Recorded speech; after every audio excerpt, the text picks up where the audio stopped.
अस्सलामुअलैकुम, नमस्कार, सत श्री अकाल। यूएई के Hindi news channel UAE today में मैं अंजलि बख्तर आप सभी का स्वागत करती हूँ। यूएई की और देश दुनिया की सारी बड़ी खबरों को हिंदी में जानने के लिए हमारे चैनल को अभी तुरंत सब्सक्राइब करें।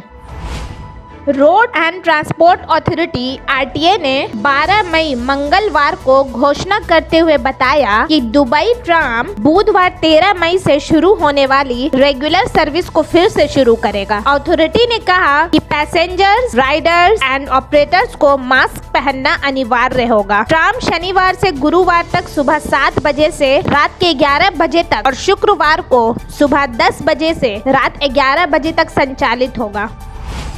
यूएई ने 12 मई को देश के संस्थापक लेट शेख जायद बिन सुल्तान अल नहयान की डेथ के एनिवर्सरी के साथ 19वीं रमजान पर एनुअल जायद ह्यूमैनिटेरियन वर्क डे मनाया।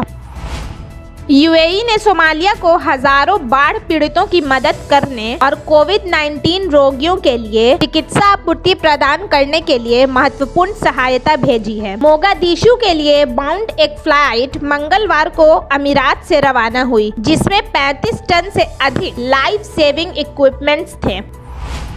विमान को दुबई के उपराष्ट्रपति और रूलर शेख मोहम्मद बिन रशीद के रिक्वेस्ट पर किराए पर लिया गया था। इस वर्ष जलवायु से संबंधित डिजास्टर या इंटरनल कॉन्फ्लिक्ट यानी आंतरिक संघर्ष से आधे मिलियन से अधिक सोमालिया प्रभावित हुए हैं। एमिरेट्स एयरलाइन ने घोषणा की है कि वो लंदन और फ्रैंकफर्ट से फंसे हुए यूएई निवासियों को वापस लाने के लिए एक लिमिटेड नंबर में इनबाउंड फ्लाइट को शुरू करेगी। पिछले सप्ताह अबू धाबी स्थित एतिहाद एयरवेज ने कई देशों से फंसे यूएई निवासियों के लिए एक सीमित इनबाउंड उड़ान शुरू करने की घोषणा की। हालांकि यात्रियों को वापस उड़ान भरने के लिए सख्त गाइडलाइंस दिए गए हैं। इस ऑपरेशन का उद्देश्य बाहर में फंसे हजारों यूएई निवासियों को राहत प्रदान करना है, क्योंकि देश ने एहतियाती उपायों के तहत 19 मार्च को इनकोर फ्लाइट्स पर बैन लगा दिया था, ताकि कोरोना-19 के प्रसार को रोका जा सके। दुबई इकोनॉमी ने रविवार को रिटेलर्स को एक सर्कुलर भेजा, जिसमें रमजान के बाद वीकेंड्स के दौरान सुबह 10 बजे से रात के 10 बजे तक और वीकेंड पर सुबह 12 बजे तक आउटलेट्स के काम के घंटे बढ़ाने का सुझाव दिया।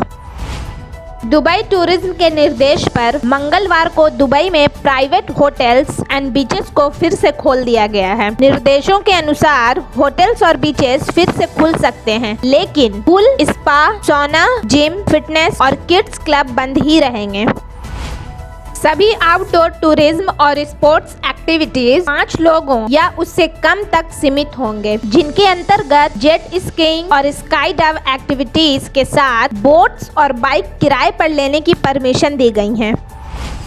यूएई में 12 मई को कोरोना के 783 नए मामले सामने आए, जिसके बाद देश में कोरोना के मरीजों की कुल संख्या 19,661 हो गई है। 8 मई को कोरोना से 2 लोग ने अपनी जान गंवाई, जिससे इसका आंकड़ा 203 तक पहुंच चुका है। देश में अब तक कोरोना से 6,012 लोग रिकवर हो चुके हैं। देश में अभी एक्टिव केसेसों की संख्या 13,446 है।